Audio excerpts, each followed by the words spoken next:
Hi friends, welcome back to another episode of Generation Tech. My name is Alan. So after watching The Last Jedi and playing the latest Battlefront 2 DLC, I was left with one question. But before we do that, there will be some spoilers in this video from Battlefront 2's new DLC and The Last Jedi, so just a warning. At the end of Battlefront 2, Fay Versio, daughter of the now deceased Iden Versio and Del Meeko, delivers a very important schematic for a First Order dreadnought to Princess Leia, who promptly hands it over to Poe Dameron for analysis.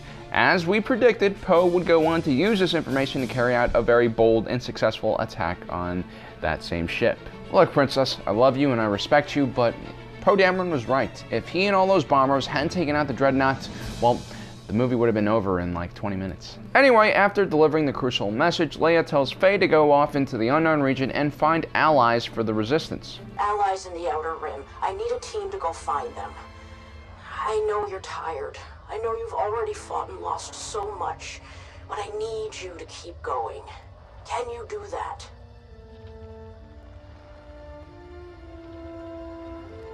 You can count on us, General. And the film more or less says the same thing. Which is probably why, after the Battle of Crate, Leia isn't all that bothered that her whole entire Resistance fleet has been whittled down to about a dozen people. That's like 99% casualties. You're better off being a stormtrooper going up against a blind monk. Anyway, who are these mysterious allies that Leia is talking about? Well, at first I went for the most obvious answer, which is the New Republic remnant. At the Battle of Jakku, the Republic's forces were at their peak, easily able to rival even the largest Imperial fleet. But after the Empire was destroyed, the New Republic passed the Military Disarmament Act. This would cut down the size of the Republic fleet by 90%. That would make even the most peace-loving Ewok-hugging anti-war activists raise an eyebrow. But there is a reason to all this madness. One, they wanted to justify the military sanctions they had levied on the Imperial remnant. If the Empire was going to have to break down their military, the New Republic would do it as well. It was like a mutual disarmament. But the First Order obviously didn't listen to any of that. The other reason was the New Republic wanted to return to the old Republic policy of having every system create its own defense force. A lot of the funding that was dedicated to the New Republic was redirected to fund local defense forces. 30 years later, the majority of the New Republic government is destroyed when Starkiller Base fires on Hosnian Prime. A large portion of the New Republic fleet and leadership is also destroyed during this attack.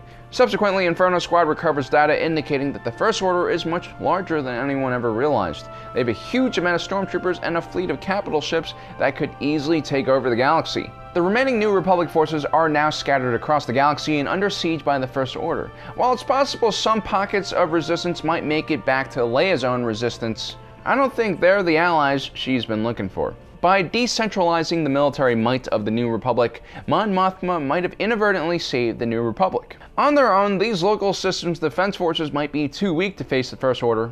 But if they were unified in a sort of alliance of rebels, or maybe Rebel Alliance, maybe we'll have a shot at taking down the First Order. So what do we know about the Outer Rim? Well, it's historically been known as a sparsely populated area full of frontier planets, and they have a history of rebellion. Starting during the Clone Wars with the Separatist Alliance, many of those Separatist fighters would eventually join the Rebel Alliance, so it's only fitting that they would go on to fight against the First Order. These are places like Dagobah, Dakar, Tatooine, Finland, Mandalore, now Hutta. Wait, did I just say Mandalore? Yes, the planet with the warrior culture is so full of testosterone you'll grow chest hair just by drinking the water there. Sure, they had moments of weakness when they dabbled with pacifism, but they quickly learned from their mistakes. More importantly, despite the Empire and Republic's attempts, Mandalore has always tried to stay an independent system. This is important because the New Republic isn't actually the same as the Galactic Empire or Galactic Republic. It's actually a lot smaller than its predecessors. Just like in Legends, the end of the Galactic Civil War left the galaxy full of smaller factions and a weaker Republic. In Rebels, we already see a faction of Mandalorians fighting against the Empire. It's very possible that after the war they remained independent, just like they did during the Clone Wars.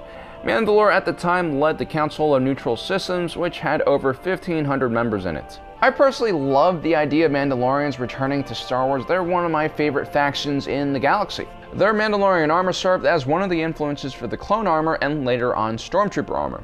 They've been historically known as the enemies of the Jedi and the Sith, and with all of them gone, well, not all of them, there's still that last one, but with most of them gone, it's a great opportunity for them to return.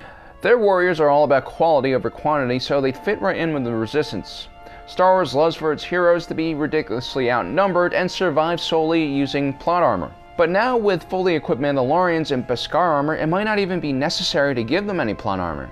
Now, before we get too excited and expect to see the children of Clan Skirata return in Episode 9, keep in mind there are millions of planets in the Outer Rim, so we really don't know. I mean, it could be the Nikita slaves turned crime syndicate that took over Jabba's old empire. Sure, they might have worked with the First Order a few times, but do you know what they call Leia?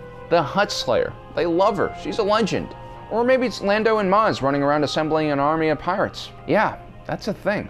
Like I said before, the power vacuum the destruction of the Empire created gave a lot of people an opportunity to move up in the world. And we all know Disney loves pirates. Or maybe it's Ryloth again. Cham Syndulla, the most pissed off Twi'lek you've ever seen, might still be alive and just waiting for another chance to start an insurgency.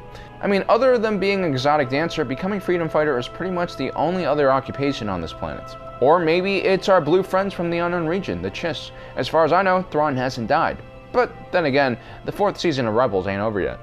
At the end of the day, Disney is a company that really wants to put their own stamp on Star Wars. That means creating new original characters and original factions that are designed to attract new audiences from new demographics that usually don't watch Star Wars. After all, they're a company run by an evil mouse. So it could be that Leia's new allies are just an organization we've never heard of. I personally hope it is the Mandalorians. I also hope that Disney still does care about its older fans.